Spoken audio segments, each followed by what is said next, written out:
Hi guys, hi TYB, welcome to the book of Nahum. Now if you are following our TYB schedule, you have just finished Micah. How did you go? Isn't it an amazing book? Oh my gosh, I loved studying and really delving into that book of Micah. Now, straight after Micah, in your Old Testament, one of the minor prophets again is Nahum.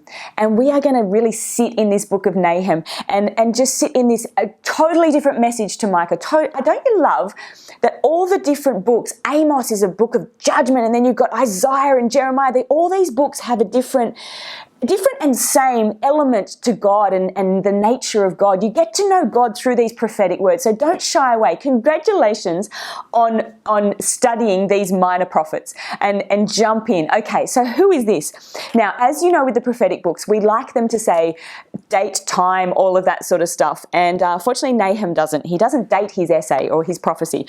Nahum, it says, a prophecy concerning Nineveh, so we know who it's to, the book of the vision of Nahum the Elkoshite. But it doesn't say at what time king, remember in Micah it says King Jotham, King Ahaz, King Hezekiah, and we were able to jump back into the book of Kings to find out when that was. But Nahum doesn't date it. So basically we know one, it's Nahum. So who is he? We know that Nahum is a prophet. We don't know an awful lot about him. We know he's from Elkoshite. So, it could possibly be, there's two versions of where this is, could possibly be 50 kilometers north of modern day Mosul. It could be a town in northern Galilee. We don't know. So we don't know really much about Nahum. We don't really know much about his hometown. We know that his name means comfort or reassurance. So this is going to be a book of comfort and reassurance. But actually when you read it, we need to have a look at that. Who is it comforting? Who is it reassuring? It's certainly not Nineveh. When we first have a look at it, a prophecy concerning Nineveh, your brain should go, wait a second, Nineveh, I know Nineveh. And you're right. Jonah was supposed to go and prophesy to Nineveh, and he did the whole whale thing trying to escape that prophecy. Nineveh is the enemy and it's Assyria, it's the enemy of God's people at this time. And so Jonah did not want to prophesy to Nineveh because he knew that God, if they repented, God would forgive them. And that's what happened. He's sitting on a hill waiting for them to burn, and God forgives them. And he's like, I told you would forgive them. That's why I didn't want to prophesy. This first time they repented, when they heard the message of God, they repented. This is Nineveh round 2. And they don't repent. God is not, this is a declaration of enough is enough. You are oppressing my people. I am now going to be the avenger. Like the Avengers movie, it's the hero coming in and saying, enough, I cannot take watching how much you have hurt my people. I'm coming in now and I'm coming against you. It's this incredible message of God as the avenger. And it's a credible message. Now, don't forget, first thing you do when you look at a prophetic book is you have a look at a timeline of the prophets and you find out where they're prophesying. Great thing to know around who's prophesying at the same time, what time they're prophesying.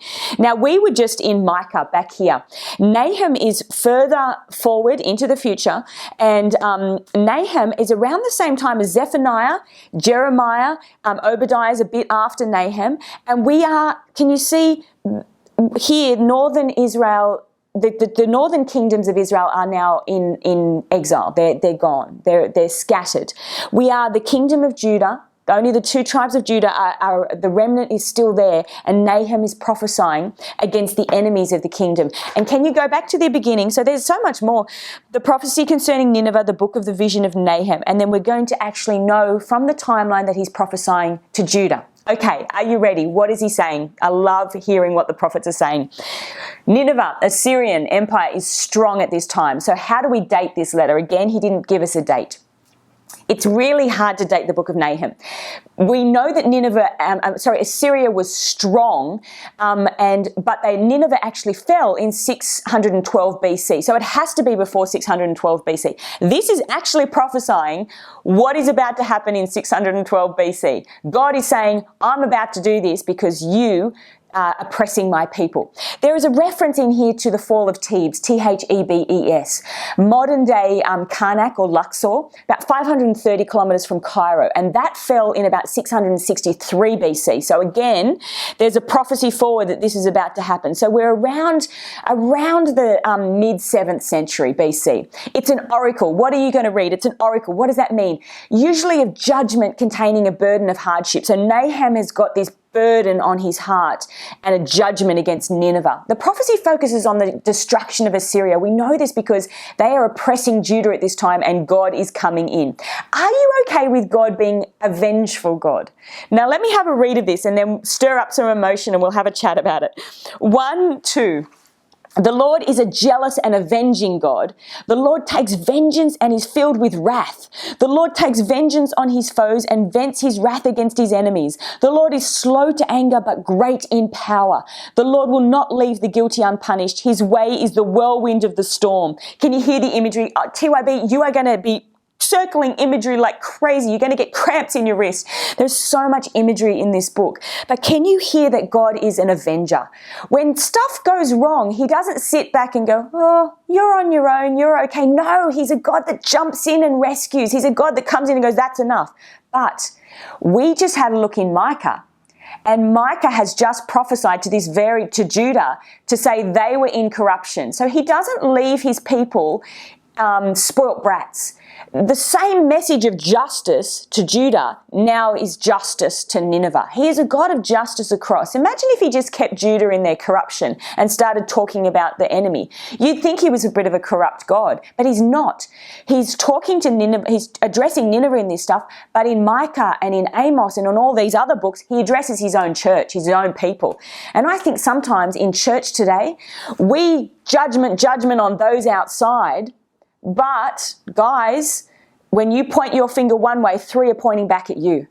Judgment outside, maybe God is a God of justice, but, man, he's talking about us getting our stuff right and our life right just as much. So it's a balance of 2. You're going to hear court scenes, verdicts of judgment and acquittal against Nineveh. It's like this court case of God against Nineveh. Vivid descriptions of sieges and battles, so many metaphors and irony. It's kind of like reading a war book on, look in 2:1. An attacker advances against you, Nineveh. Guard the fortress, watch the road, brace yourselves, marshal all your strength. You can hear this call. I love all the books of the Bible. I get so excited. But 3, the shields of the soldiers are red. The warriors are clad in scarlet. This is God coming down like an avenger, rescuing his people. Now, can I say who is the audience of this book? Who was Nahum actually prophesying to? From first read, you would think it would be Nineveh, but it's actually not. He's not prophesying to Nineveh like Jonah did. That's not the case. In this case, he's not prophesying to Nineveh because Nineveh's fate is sealed. It's done. He's prophesying to Judah saying, I am about to take care of your enemies. I'm about to tell you what I'm going to do to Nineveh. The aim of this prophecy is to cause change in Judah, courage in Judah to know that God will fight for him. This is not like Jonah where, as I said, he's talking to Nineveh for repentance. This is God encouraging his people saying, I'm about to come in. Now, can I say, the theme of God's character in this book and his relationship to the world is so pinnacle. That 1-8, it talks about him coming down and rescuing. Yahweh is applying his universal standard against evil. He's saying, no matter who is responsible for this, I'm the God of justice. And you've got this sound. Now, different prophets, as I said, prophesied different things. Micah prophesied to Judah directly their corruption. Isaiah and Hosea, same time as Nahum, condemn both the perpetrator and Israel. So there's this balance of prophecy. You're going to hear the sound of great power of God. You're going to hear the sound of Nineveh's fall, which happened. Guys, when you listen, this happened in 612 BC. This prophecy came to pass, which I just love that this book is telling the prophecies that are about to happen. Look, can I read one last thing, guys? This beautiful sense of balance between God's power and then God. It says in 1:7, the Lord is good, a refuge in times of trouble. He cares for those who trust in him. There's this beautiful balance of God being both and a passionate avenger that comes to rescue his people. God corrects his people like a good father does, and he's good. I love these, highlight these. This is what I did. I highlighted all of them. He will make an end of Nineveh. He will pursue his foes into the realm of darkness. And I love this sound of, look at the one who's coming. The voice, where is it? In 15, look there on the mountains, the feet of one who brings good news, who proclaims peace. Celebrate your festivals, Judah. This is God coming in vengeance and to rescue his people. Now have a look at the end of the book, where as I finish up. It's a really funny ending, I have to say. It kind of ends just in this random moment of vengeance against Assyria. 3:18, King of Assyria, your shepherds slumber, your nobles lie down to rest, your people are scattered on the mountains with no one to gather them, nothing can heal you, your wound is fatal. All who hear the news about you clap their hands at your fall, for who has not felt your endless cruelty? This is this moment at the end of the movie where this enemy has been bad throughout the whole movie, and then this hero comes and rescues them, and this is the moment where you're like, yes, well done. Oh, so glad they're gone. Oh, that guy was so, that moment where it's like, who does not celebrate that God has taken vengeance on you because you are so cruel? Jump into Nahum. I know you're going to absolutely love this book. Jump into it and really feel the passion of God's heart as the avenger who takes care of his people.